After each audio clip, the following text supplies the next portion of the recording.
Los padres de la Iglesia y la música. El papel de la música en la enseñanza del Evangelio fue reconocido por los padres de la Iglesia temprana. San Basilio, obispo de Cesarea, refiriéndose al poder de los himnos, dijo: cuando el Espíritu Santo vio que la humanidad estaba alejada de la virtud y que no llevaba una vida justa a causa de nuestra inclinación al placer que hizo el Espíritu Santo, mezcló una melodía hermosa con la doctrina para que por medio de sonido agradable y suave pudiéramos sin dañar darnos cuenta, recibir los que era útil por medio de las palabras.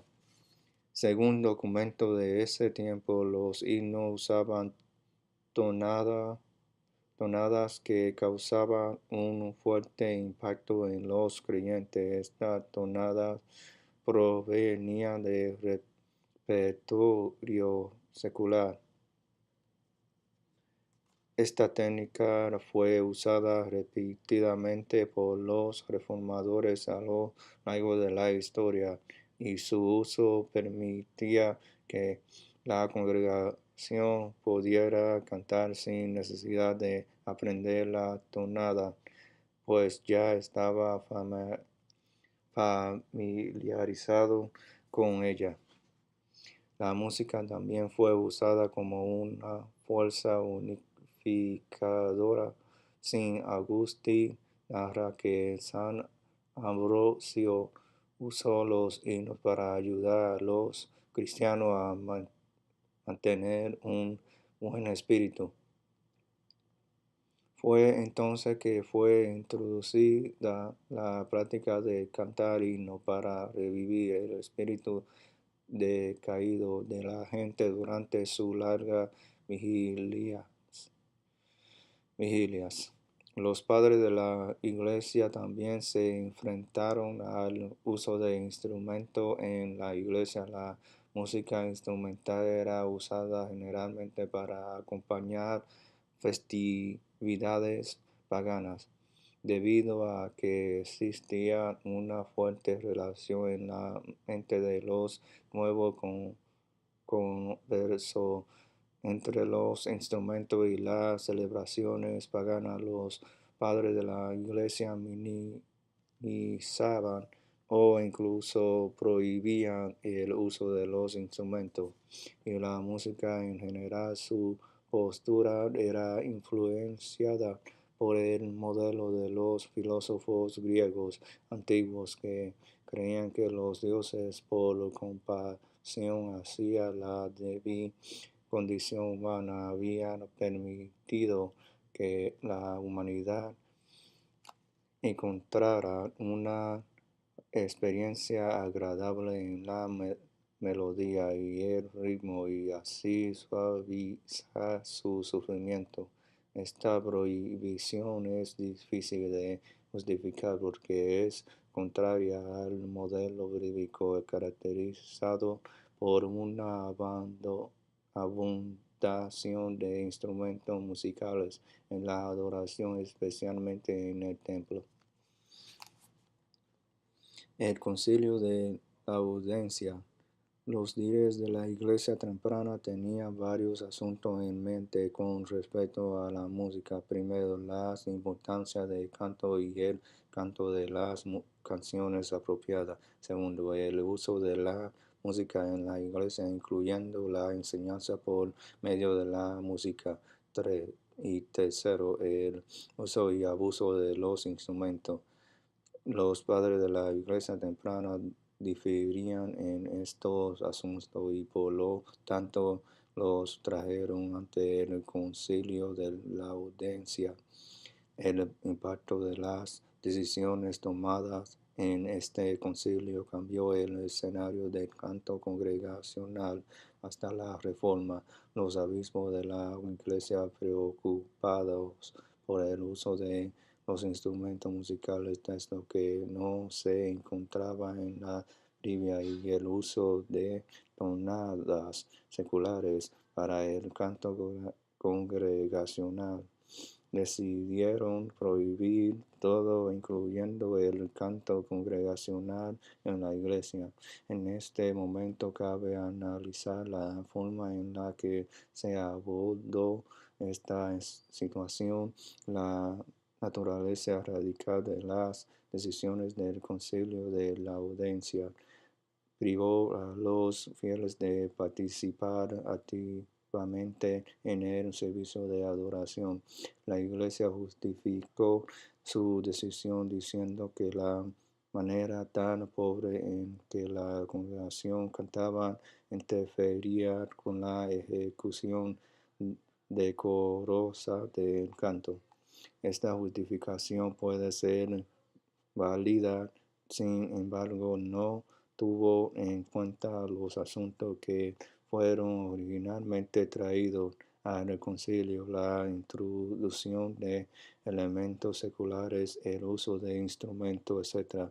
Al tomar esta decisión, la Iglesia cambió el curso de su misión de ser siervo de Dios y de la congregación pasó a convertirse en una identidad que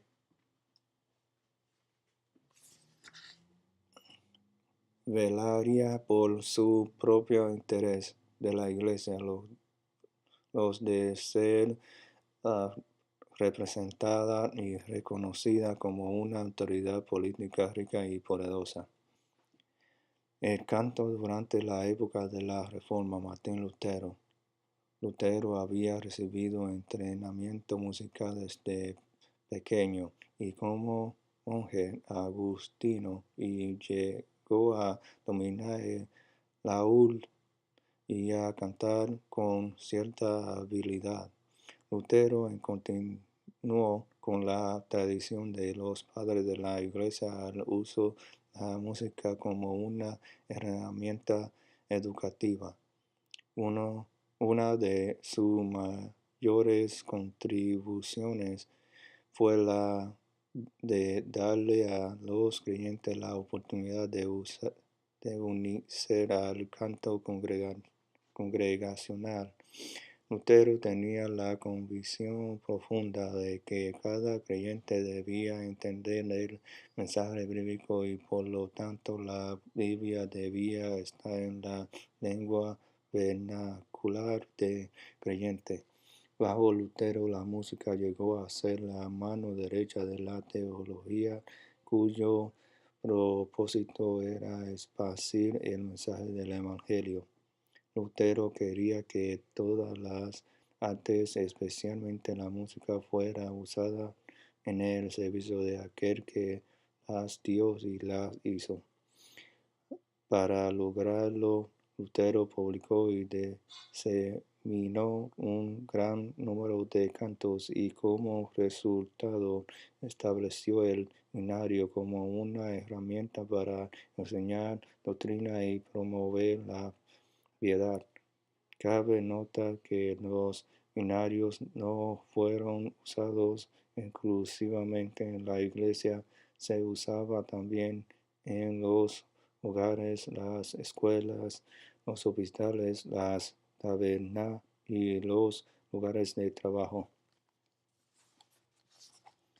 El papel del canto en la sociedad. Durante la Reforma, el canto fuera de la iglesia era también importante. En esta época, cuando la palabra empresa era rara y la mayor parte de la gente era analfabeta, la música fue vital para comunicar las buenas nuevas. Las buenas nuevas eran comunicadas mediante el uso de tonadas populares y conocidas. Existían distintos géneros usados para este propósito, tales como el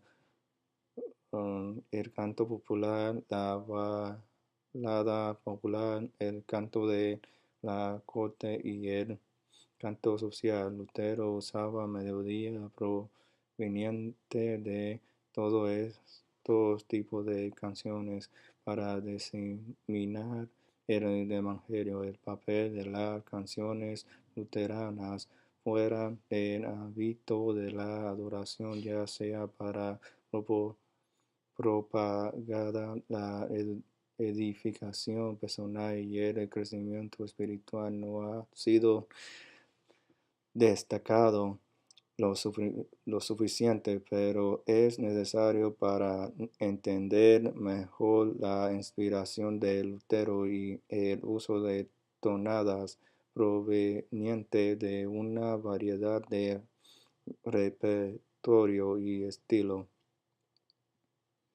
Usar melodías prestadas era una práctica artística común en la época de Lutero, pero también era una forma de expresar las creencias de Lutero acerca de la función de la iglesia en el mundo.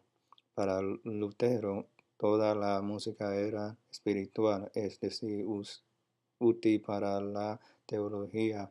Si la iglesia quería alcanzar al mundo, necesitaba ser capaz de comunicarse en el lenguaje del mundo. De esa forma, los corales y las canciones hablaban con sencillez directamente a los corazones de las personas. Lutero también usó los ritmos vivos característicos de su tiempo para que la música pudiera mantener la dinámica de texto, como en el caso de Castillo Fuerte es nuestro Dios.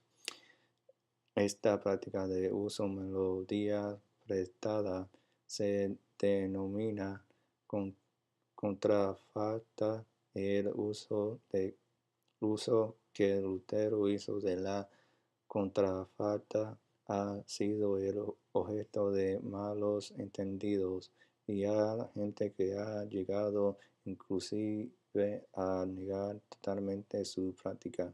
Es importante entender cómo Lutero aplicó la contrafalta y así pudo poder obtener lecciones para nuestra práctica hoy en día.